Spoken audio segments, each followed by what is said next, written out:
munaasabad ballaaran oo loogu dhawaaqay maamulka gobolka Cayn iyo kan degmada ee Maamulka Khaatumo State of Somalia ayaa habeenkii xalay ka dhacday hotelka Goobsoor ee magaalada Buuhoodle ee xarunta gobolka Cayn. munaasabad si heersar ah loo soo agaasimay oo ka qayb galeen madaxda Maamulka Khaatumo oo uu hogaaminayay madaxweynaha Maamulka Khaatumo Maxamed Yuusuf Jaamac Indhasheel, wasiirka arrimaha gudaha ee Maamulka Khaatumo Yaasiin Axmed Sulub iyo xubno kale oo ka mid ah golaha wasiirada ayaa xalayto lagu qabtay gudaha magaalada Buuhoodle ee xarunta gobolka Cayn. ujeedka kulankan xalay ayaa ahaa sidii loo sameyn lahaa gudoomiyaha gobolka Cayn iyo maamulkiisa, sidoo kalena lagu dhawaaqi lahaa duqa degmada ee Maamulka Khaatumo State of Somalia. gudoomiyaha gobolka Cayn ayaa loo magacaabay Cabdiraxmaan Maxamed Axmed, halka gudoomiye ku-xigeenka gobolkana loo magacaabay Cabdiraxmaan Ibraahim Jaamac Reegal. mas-uuliyiin badan oo kulankaasi ka hadlay ayaa waxay dhammaantood ku dheeraadeen ahmiyadda maamul samaynta deegaanka Sool, Sanaag iyo Cayn ay tahay mid u horseedaysa in deegaanadeena ay ka baxaan dhibaato ay ku jireen muddo aad u dheer, sida ay sheegeen dadkii halkaasi ka hadlay. qaybaha kala duwan ee bulshada oo kulankaasi xalay lagu macsuumay islamarkaana goobjoog ka ahaa ayaa iyaguna hadalla halkaasi ka soo jeediyey.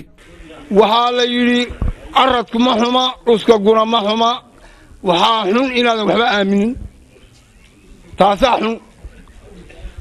waxaan kaloo idiin sheegayaa innagu xafladdan caawa qiimaha leh aynu isugu nimi waxaynu doonaynay maamul wacan oo Soomaaliya ka turjuma, oo Soomaaliya hoos taga, oo dawladda federaalka hoos taga, oo dadka hareeraha inaga xigeen nabadgelyo siiya, oo iyagu ismaamula, dabeedna u baaqa Soomaali sharafkeedii iyo dadnimadeedii iyo qiimaha ay adduunka ku lahayd iyo calankeedii u baaqa.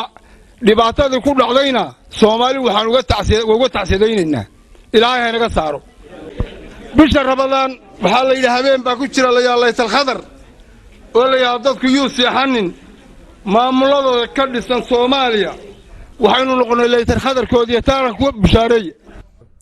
wasiirka arrimaha gudaha ee Maamulka Khaatumo Yaasiin Axmed Sulub ayaa ku dhawaaqay magacaabista gudoomiyaha gobolka Cayn, ku-xigeenadiisa iyo weliba duqa degmada Buuhoodle iyo weliba ku-xigeenadiisa iyo sidoo kale xisaabiyaha dawladda hoose. waxaan ugu horraysiinayaa gudoomiyaha gobolka Cayn Cabdiraxmaan Maxamed Axmed Ibraahim Jaamac Reegal oo soo galaya saan filayo caawa niska dambe haddii alla idmo. xooghayaha gobolka Cayn Cabdixakeen Xaaji Axmed Maxamuud waa xooghayaha gobolka Maxamuud Axmed Cali Macow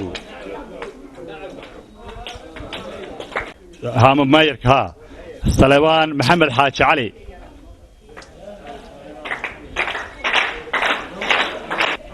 عبد جامع تشيس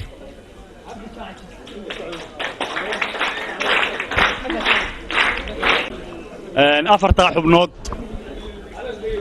waxay naga maqan imika laba xubnood taan idin sheegayba. magacaabistu inta kuma dhamma, waxaan rajaynayaa inaanu maalmaha soo socda labada casho soo socota istaan filayo insha Allah ay dhacayso magacaabis kale oo xubnaha kale ee dhiman degmada ama gobolka oo